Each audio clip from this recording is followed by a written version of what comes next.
Welcome to NarrativeNook where enchanted stories come to life. If you enjoy our stories, please subscribe, like and share to support our channel. Enjoy listening. Before she could finish her sentence, Arabella kicked a leather footstool nearby with such force that it flew across the room and hit Rose squarely in the face. Rose was instantly dazed, her nose bleeding, a trickle of blood at the corner of her mouth. "You dare hit her in front of me?"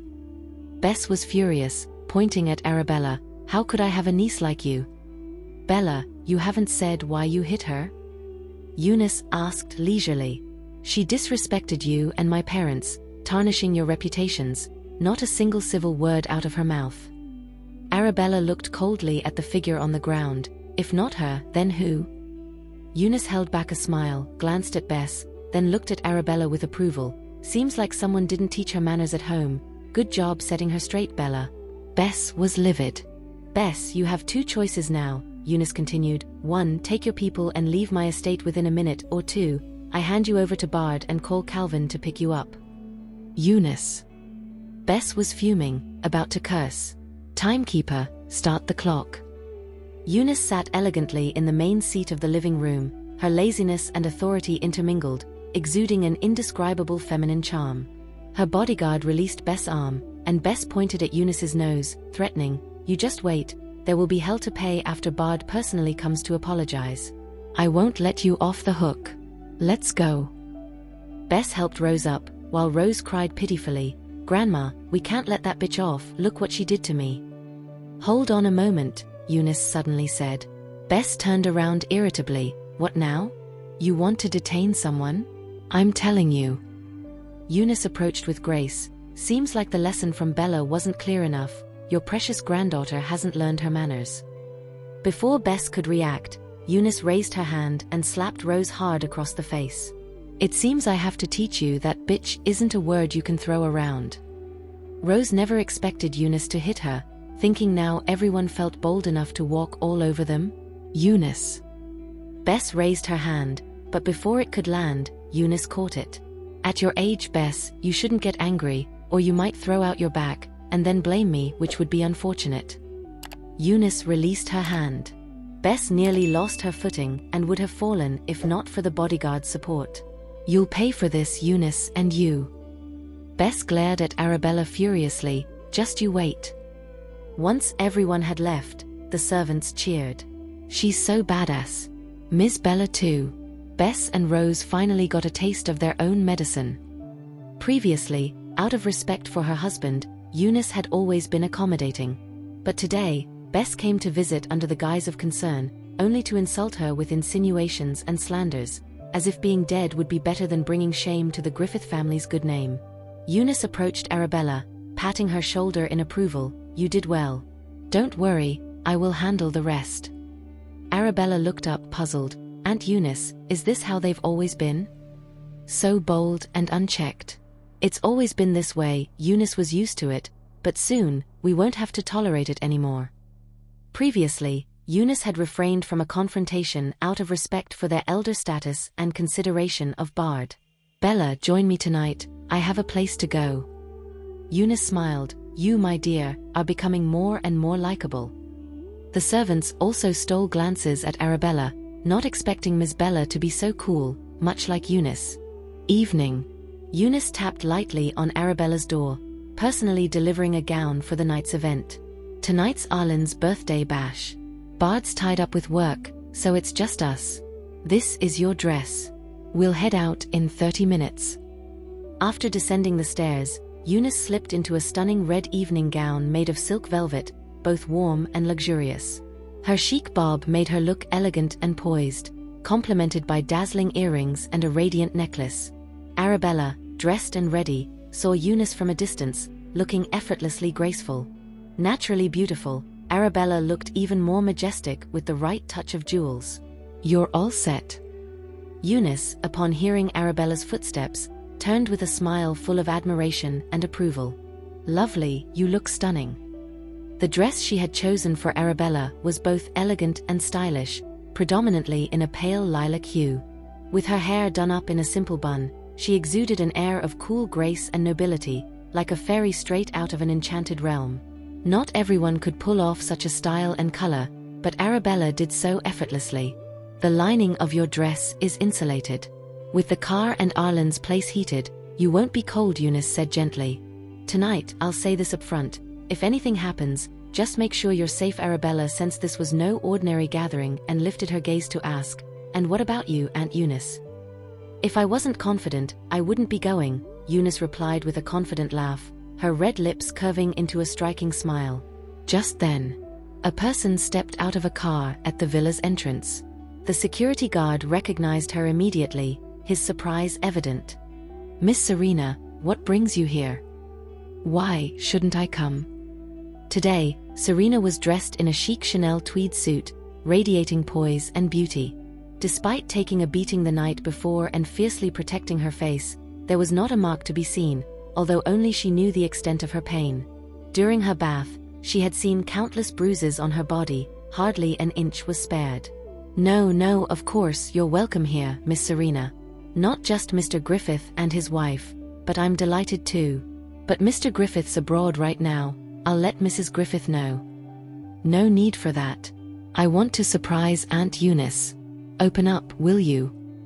Serena maintained her composure despite the pain, keeping up the smile of a well-bred lady. I've brought some gifts in my car, have someone help me with them later. You are always so thoughtful, always bringing gifts for them. You'll get your share too. Before arriving, Serena had pondered over the situation. Arabella had likely arrived at their uncle's house first and might have won over the servants. She couldn't be upstaged. We get a share too? The guard exclaimed joyfully. Thanks on behalf of everyone. As the gates opened, Serena strolled in with an air of nonchalance. A few servants were cleaning the fountain in the garden. Have you heard? Yesterday, a naive rich girl offended Mrs. Griffith on Style Plaza. Mrs. Griffith ordered that no shops should sell anything to her. Is that so? Who would be so clueless to upset Mrs. Griffith? That's just asking for trouble, exactly. Someone probably spoiled at home, thinking the world should revolve around them, not knowing whose territory this is. She's probably not from around here. Who else would have the gall to step forward, especially when Mrs. Griffith was out shopping with her niece yesterday, in high spirits, only for someone to act foolish in front of her? Of course, she had to set them straight. I wonder who this unfortunate rich lady is. The story's all over the place now, and it might be tough for her to get married after this. Serena clenched her fists involuntarily. Many luxury car owners had witnessed the scene, and anyone who could afford to shop on Style Plaza was no ordinary person. The gossip was spreading like wildfire, with the potential to circle back home, landing in the ears of teachers and classmates. If her admirers ever found out, that would be utterly mortifying. Who knew if some random passerby snapped a photo, or if there's a video secretly making the rounds? That would be a real headache. Meanwhile, the household staff continued their hushed conversations. Did you guys see the gorgeous clothes, shoes, and bags Mrs. Griffith bought for Miss Bella yesterday? Mrs. Griffith's taste is impeccable. She's renowned for her fashion sense throughout high society. It must have cost a pretty penny, at least a few grand, I reckon. Mrs. Griffith really dotes on Miss Bella. Well, she is her niece by marriage, and it was quite the reunion. How could she not spoil her? Upon hearing this, Serena clenched her fists tightly.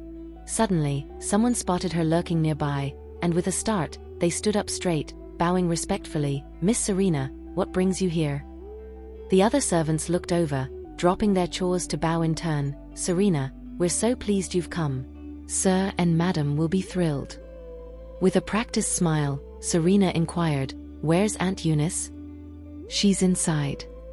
I think I'll go give her a surprise. Carry on with your work. As Serena gracefully made her exit, the servants wanted to mention something but couldn't get the words out in time.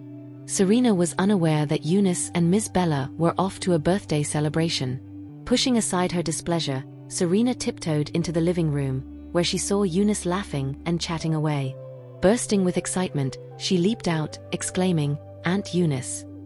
Her smile froze as she spotted Arabella, also decked out in formal attire, standing opposite her aunt. They were obviously heading out, but to where? Serena? You're here. Eunice had heard about her arrival at Dawnstar the night before and wasn't surprised to see her now but greeted her with an affectionate smile. It's been a while, and you're as mischievous as ever, jumping out to startle me. Chuckling, Serena turned to Arabella and sweetly called her. Arabella ignored her, but Eunice, sharp as ever, caught the slight and smoothly interjected, "Why didn't you let me send a car for you?" "Aunt Eunice." Serena suddenly clung to her, her voice filled with emotion. "If you weren't standing right here, I wouldn't believe I could ever hug you again. It's so wonderful you're back." Her voice quivered as she continued, "Aunt Eunice, I've missed you. Seems like all those church visits weren't in vain. My prayers have been answered. Seeing you here, safe and sound, it's all worth it." "You've been praying for me in church?" Eunice looked down at her, smiling. "Why are you crying now?" "It's nothing." Serena quickly turned her tears into a beam. "I'm just overjoyed to see you again, couldn't help it." "You silly child," Eunice chuckled. "Aunt Eunice, you and sister are all dressed up. Where are you heading?" Serena clung to Eunice's hand like a child. "Can you take me with you? I'm so bored all by myself." "We're off to Arlen's birthday bash. Your sister and I just need to drop by," Eunice explained with a smile. "Why don't you pick a room to rest in? We'll be back before you know it." There was an important matter to attend to tonight, and it wouldn't be appropriate to bring her along. Serena had been pampered all her life, and tonight's event was not the place for her. "Is it Arlen's birthday today?" Serena's eyes sparkled with surprise and joy. "Well, they say the early bird catches the worm. I simply must go and celebrate with him." Before Eunice could object, Serena chimed in, "I've got a few dresses in my suitcase, and for a birthday gift. I'll pick something from the presents I brought for Uncle Bard. It's the thought that counts, right?" Seeing Serena's enthusiasm, Eunice smiled with her glossy red lips and said, "Serena, honey, your sister and I will handle it tonight. You just stay home and take it easy, okay?" Serena hadn't expected Aunt Eunice to turn her down again, and her eyes betrayed a hint of hurt. "There will be plenty of other birthday parties to attend, but we'll skip this one for tonight," Eunice said, then turned to Arabella. "We should get going. It's getting late." "Okay." Arabella followed Aunt Eunice, passing by Serena, who couldn't help but sense Serena's boiling resentment and jealousy. That girl never seemed to learn from her past mistakes. Serena watched Eunice leave the main house and couldn't hold back any longer.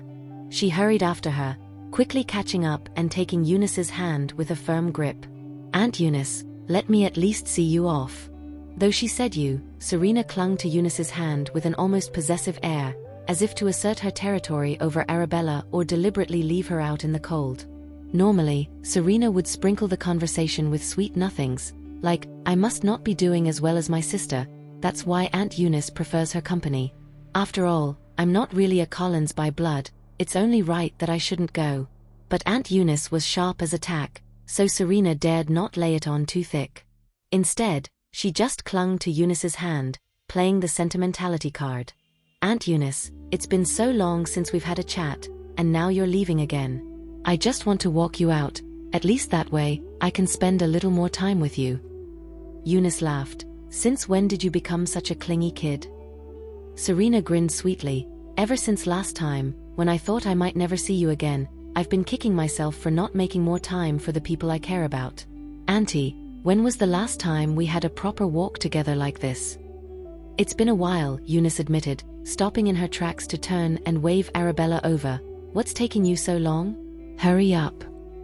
As Arabella caught up, Eunice took her hand and said, "There'll be a bunch of relatives at Arlen's place. Don't be nervous, I'll introduce you to each one." "Okay." "My sister's not one to get stage fright easily," Serena said, her voice bright with admiration. "She's a lot like you, Aunt Eunice. I need to learn from both of you." Eunice smiled but noticed that Arabella was very quiet, not joining in the laughter, as if she hadn't heard Serena at all. Serena walked them to the driveway, her voice tinged with reluctance. "Auntie, you and my sister come back early. Otherwise, I'll miss you." "Sure thing," Eunice replied as she opened the car door for Arabella to get in before instructing, "If you get hungry or thirsty, just tell the staff what you want." Don't worry, Aunt Eunice, it's not my first rodeo here. Serena flashed a sweet smile. Goodbye, Aunt Eunice. Goodbye, Bella. Have a smooth ride. Arabella couldn't help but feel speechless. Just yesterday, Serena had drenched her with 2 bottles of wine, and yet today, she could smile and say goodbye as if nothing had happened. As if nothing had ever happened. That mental fortitude was impressive. Along the way, Eunice glanced at the quietly composed girl beside her and asked, Bella, aren't you curious why, out of everyone, I chose to bring only you to tonight's birthday bash, and not Serena? Is it because she's not the right fit? Arabella guessed. Or is it because you want me to get to know what kind of people Mom's side of the family are? Yes, but that's not the main reason. Eunice smiled, her gaze fixed ahead, her red lips curling. You must have heard enough rumors by now. Take a guess. Why have I been by Alexander's side for so long without ever thinking of leaving? Arabella sensed something in her words. Figured it out? Eunice saw a flicker of insight in Arabella's eyes and her smile grew even more beautiful. So quick to catch on, you truly are my dear niece. Arabella wasn't entirely sure, but she ventured her guess. You were hurt and Mr. Elliot brought you to Alexander. Normally, the first thing upon waking would be to leave, to find a way back to Uncle Bard, because I can tell, you and Uncle Bard truly love each other, you can't live without one another. But you didn't leave, you stayed, and even took the opportunity to win over a number of Alexander's men. Those men are fiercely loyal to you. It wouldn't have been difficult for any of them to send a message to Uncle Bard, but you didn't do that. This means there's something they're worth staying for. You mentioned true love with Uncle Bard, and that's a big reason for your staying. Eunice urged her on with her deepening smile. Go on. Uncle Bard's power is unassailable in Dawnstar. Logically, there's nothing that would require your personal intervention, just a word to him would suffice to settle it, unless it's something Uncle Bard himself hasn't noticed, something you stumbled upon unexpectedly. It must be no small matter, likely concerning Uncle Bard's safety, or perhaps the safety of my grandparents. Otherwise, it wouldn't be worth the risk for you to stay. As far as I know, Uncle Bard and the Mafia Rock have always kept to their own turfs, no crossover. But for you to remain so long at Mafia Rock, under Alexander's roof, it can only mean one thing: Alexander has something you want. As for what that something is, I haven't guessed it. Please, Aunt Eunice, enlighten me. Eunice laughed, amazed at her niece's sharpness. You've done well to guess this much. Outside, they were all talking, saying she was tainted, that she had no business returning to Bard's side. You see things differently than they do, Arabella said coolly, aware of the others Eunice referred to. If all she did was scratch the surface, what kind of leader would she be? I envy Louisa for having such a clever and beautiful daughter. Eunice beamed. You're right, while at Alexander's, I inadvertently discovered someone from the Griffith family in contact with him, plotting to have your grandfather and Bard killed. I found it suspicious and decided to stay and gather evidence. Eunice narrated everything in detail. Alexander was cautious, always covering his tracks. It took me a long time to gather some evidence, and just when I did, Bard discovered I was still alive and mounted a surprise attack, wiping Alexander out. I understand now, Arabella's eyes widened in realization, but the trail didn't end there. Why's that? Eunice asked with a playful smile. If there truly is a mole within the Griffith family, they'd be terrified of getting caught if they've been undermining Uncle Bard behind his back. Rumors have it that Alexander is quite fond of you. Since you spent such a long time there and suddenly returned, the mole must be worried that Alexander has shared some secrets with you. They're scared you'll spill the beans to Grandpa and Uncle Bard. So, your attendance at the birthday bash is basically bait. Eunice's eyes sparkled with admiration and approval. Tonight is undoubtedly their best chance to act. Catch whoever takes a swing at you, and we've got our mole. Eunice's laughter was as radiant as her beauty. You're truly my clever niece, thinking layers deep. You're certainly not just any college kid. Is there something else about you, something your auntie doesn't know? It's nothing much. Arabella played it down, and Eunice didn't pry further, sensing that this girl was sharp and far from ordinary. I brought you along because you're clever and quick-witted, ready to adapt on the fly. If things go south and I can't get out in time, with your skills and smarts, you can still get a message out for me. Eunice explained with a laugh. If I brought Serena along, she'd probably end up in tears. That's also why she didn't bring Serena. And you can guess why I didn't bring your uncle, right? You want to draw the mole out into making a move on you. If Uncle was there, they'd be cautious, maybe too scared to act. So, you purposely kept Uncle Bard busy elsewhere. Not exactly on purpose. Eunice's laugh was enigmatic, leaving things unsaid. Don't worry, Auntie. I've got this. Arabella knew tonight's birthday celebration held danger, but she didn't know who exactly might be targeting Grandpa and Uncle Bard. Why did it have to come to this within one family? 30 minutes later, they drove up towards the hilltop mansion, which shone like a beacon in the night with its glittering grandeur. The driveway was lined with dozens of luxury cars, a testament to the wealth and status of the attendees. The driver opened the door for them and followed, carrying the gifts Eunice had prepared in advance. In the garden, guests chatted in small groups, enjoying the evening. Some guests did a double take upon seeing Eunice. How did she get an invite? I heard Alexander was smitten with her, that she wasn't out of the picture.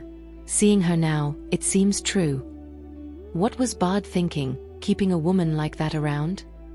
And letting her come to tonight's birthday soiree?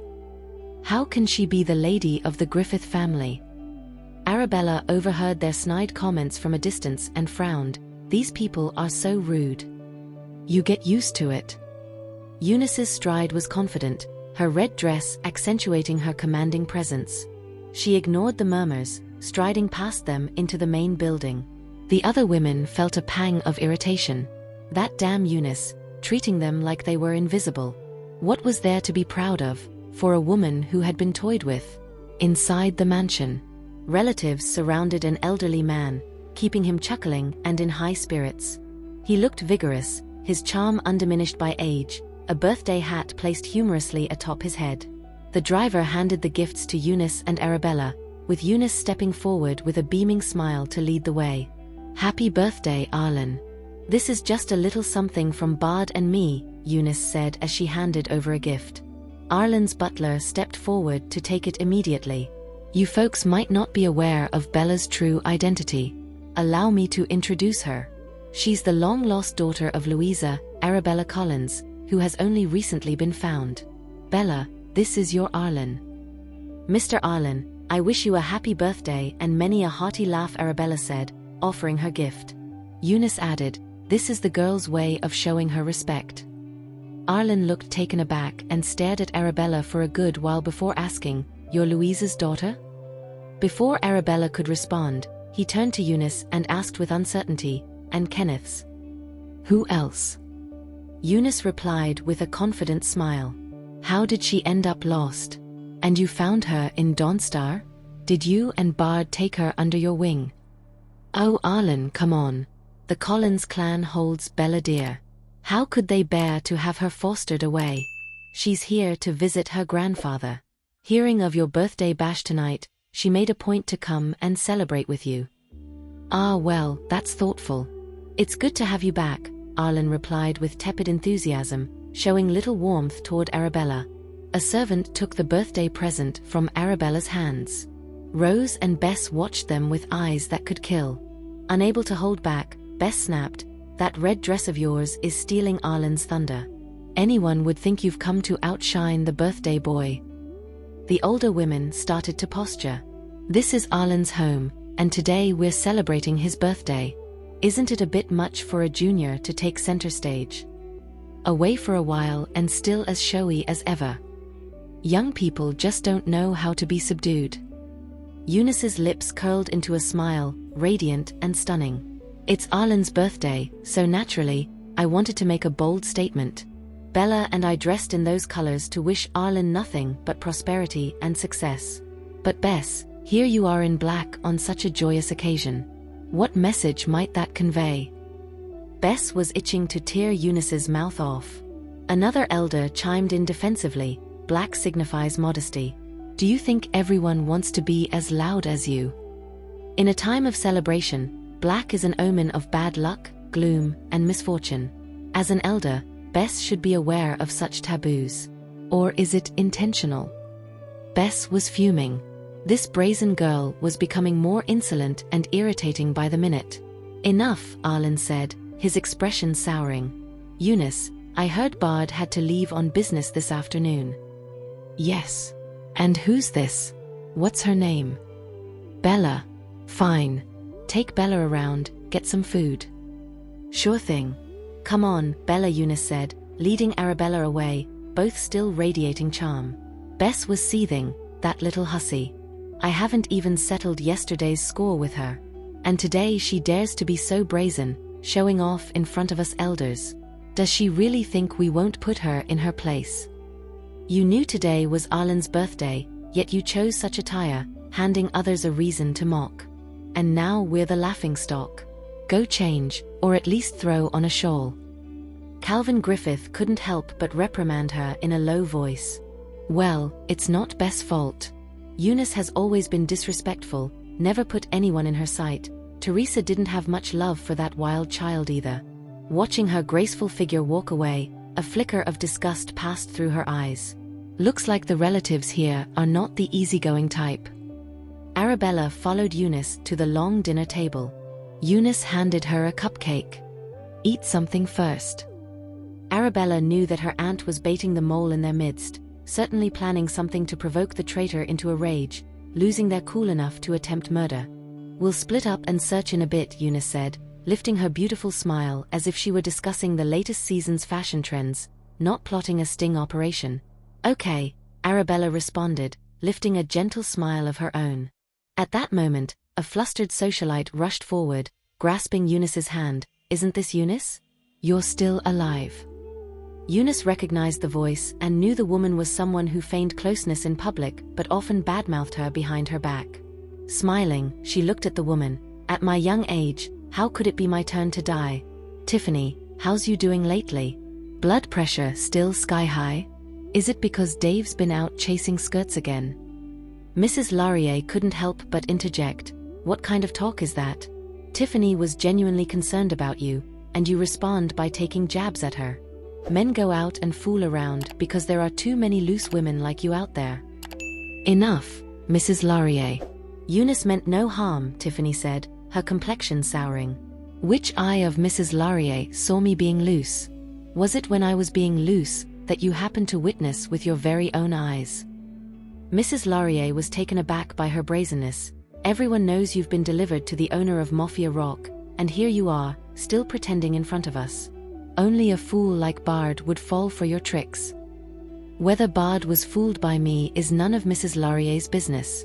You seem to have a lot to say, Mrs. Laurier. But wasn't it when you were being not so chaste that my people caught you red-handed?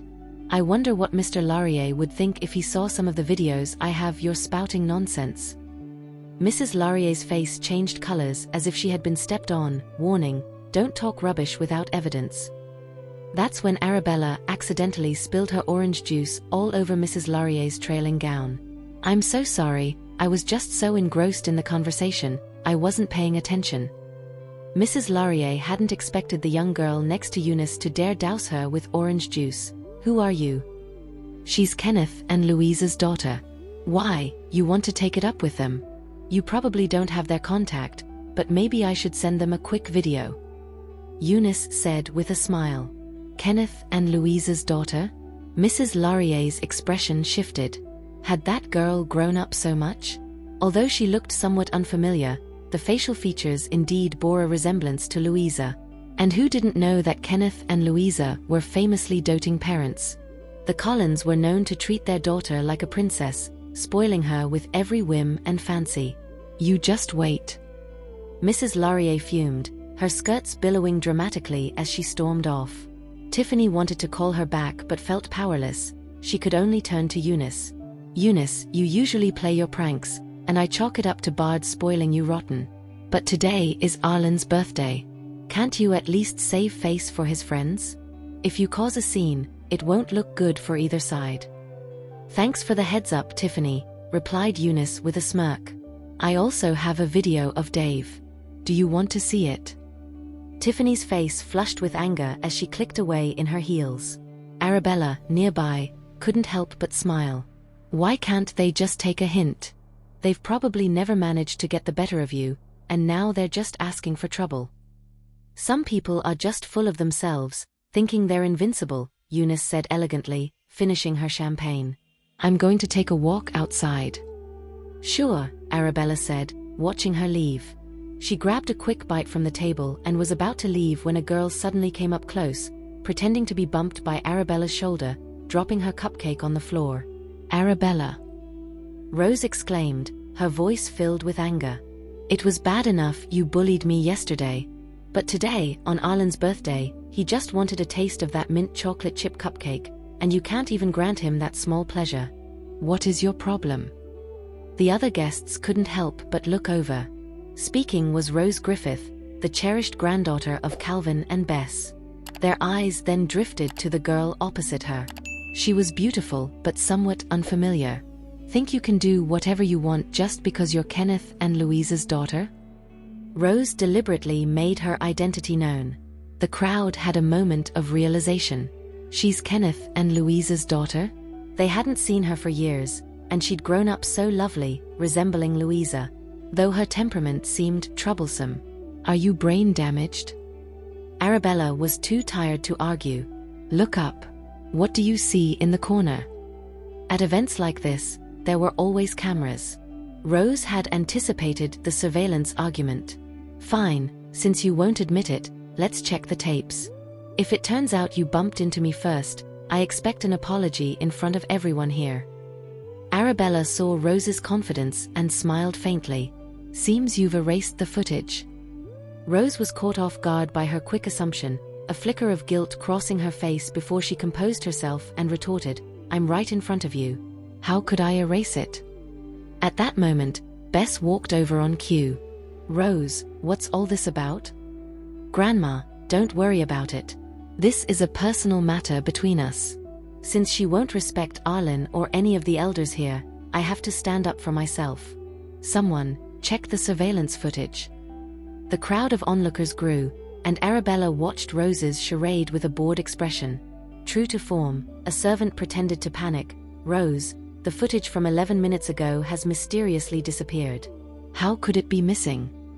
Rose turned to Arabella, accusingly saying, Did you bump into me and, out of fear of being exposed, have someone delete it? Oh, I remember now, you came with your aunt today. Did you ask her to delete it? Arabella looked on, almost nostalgic for the days of Yolanda, who, at the very least, slandered with a bit more skill than Rose's lackluster performance. Before the crowd could react, Arabella lazily restored the surveillance footage and projected it onto the large screen for all to see. Rose couldn't believe her eyes. Just moments ago, she had deliberately bumped into Arabella, causing the cupcake she was holding to fall to the ground, and now the whole debacle was playing out on the big screen. She stood frozen for a good while before turning to the servant beside her in disbelief. The servant was terrified. She had deleted the surveillance footage as per Rose's instructions. How on earth had this girl managed to recover it and even project it for all to see? The guests around them began to murmur and gossip. So, it was that young lady who bumped into her on purpose, and then she had the nerve to accuse the other girl of doing it deliberately. Isn't that the pot calling the kettle black? And she demanded a public apology. That's just too much. If it weren't for this girl knowing how to recover the surveillance footage, she would never have been able to clear her name, even with 100 explanations. I've heard that Rose has been spoiled rotten since she was little, always acting so high and mighty. This seems like something she would do. Bess stood nearby, stunned and burning with embarrassment. She couldn't believe that someone Eunice had brought along actually had some skills, even being able to recover surveillance footage. Calvin, Arlen, and Teresa watched the scene unfold from a distance, each feeling a profound sense of embarrassment. Trying to frame someone without covering all her bases and now being publicly humiliated? It seems to have been a misunderstanding. Bess had to step in, offering a diplomatic smile. Rose, did you have a bad night's sleep? Maybe you were just a bit distracted and didn't see Arabella there. Rose had no choice but to take the out given to her, nodding her head pitifully. Maybe I just remembered it wrong. I've been so forgetful lately. You mentioned Arlen wanted a lemon bar, right? Why don't you go get a couple more and bring them to him so he doesn't have to wait?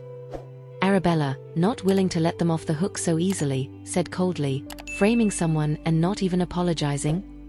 Before Bess could speak, Arabella continued with an icy expression. Is this how Teresa teaches her granddaughter? To do wrong and then just run away with an excuse.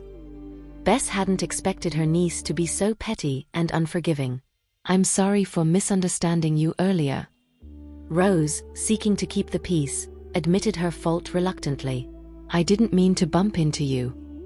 All these people saw that you were the one who initiated the contact. You say it wasn't on purpose? Then what would you call intentional? Faced with Arabella's retort, Rose was at a loss for words. Exactly, it was clearly intentional. It's so obvious, even a fool could see it. That's just bullying. If the young one doesn't know any better, shouldn't the older one? As the criticisms around them grew louder, Bess found herself in a difficult position and finally said, Rose was in the wrong, and as her grandmother, I apologize on her behalf. Rose clenched her teeth and lowered her head. I'm sorry, I'll be more careful in the future. Only then did Arabella give them a nonchalant glance and walk away. Outside the villa was a beautiful garden. Arabella wanted to look around for any clues, but she had only taken a few steps when she was stopped. Hi, I don't think I've seen you around before. Who are you here with? The young man speaking held a sincere and shy gaze as he introduced himself. My name's Bernell Sullivan. I'm here with my mom for Mr. Arlen's birthday party. Are you Mr. Arlen's granddaughter? No, Arabella replied tersely. Darren Griffiths, my grandpa. For listening. If you have enjoyed this story, please like and share so others can see it too. Also hit the subscription button and notification bell so you can be notified on our next release. Thank you for your support. God bless you.